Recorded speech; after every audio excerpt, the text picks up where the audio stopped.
ndugu washiriki, natambua mchango mkubwa unaofanywa na COPRA katika kutekeleza wajibu wao katika mageuzi makubwa ya urasimishaji wa mnyororo wa thamani wa mazao ya nafaka na mchanganyiko na kutimiza sera ya kilimo biashara. Tumeshuhudia urasimishaji huu ukileta faida kubwa kwa wakulima, ikiwemo kuongezeka kwa kipato, kujenga mazingira ya haki, usawa na uwazi, na usimamizi thabiti wa ubora unaokidhi vigezo vya kimataifa, pamoja na ongezeko la mapato ya serikali na upatikanaji wa takwimu sahihi kwa ajili ya maendeleo. Miongozo hii itakuwa nyenzo ya afisa ugani katika kumsaidia mkulima kuzalisha na kukidhi matakwa ya viwango endelevu, yani sustainable agronomical standards.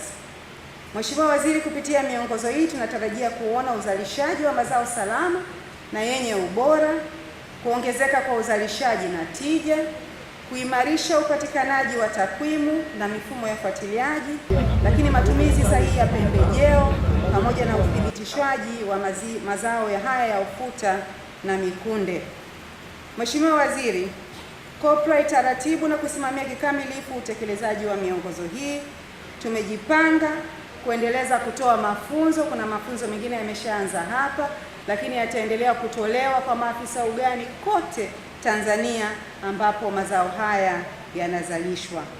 Sisi mkoa wa Lindi tulishakubaliana kwa pamoja kwamba watumishi wetu wa umma wasikae chini wakisubiri mishahara ya serikali. Mishahara haitoshi, ardhi ipo ya kutosha.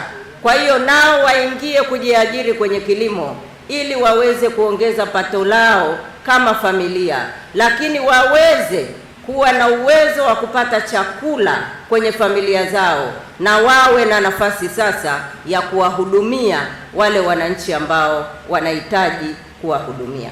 Pia nipende kuwashukuru Mamlaka ya Udhibiti wa Nafaka na Mazao Mchanganyiko COPRA, wameweza kutuwezesha. Tumepata mafunzo mbalimbali, lakini pia tumeweza kutambua kumbe kwa mchanganyiko wa mazao unaweza kusaidia kujikwamua kiuchumi, lakini pia kuongeza chakula katika mlolongo wetu huu wa kuongeza vyakula katika mkoa husika. Lakini pia napenda kuwashukuru COPRA, wameweza kuonyesha ushirikiano kupitia vyama vingine ambavyo vinaweza kusaidia kuongeza uzalishaji au mazao katika mkoa wetu wa Lindi.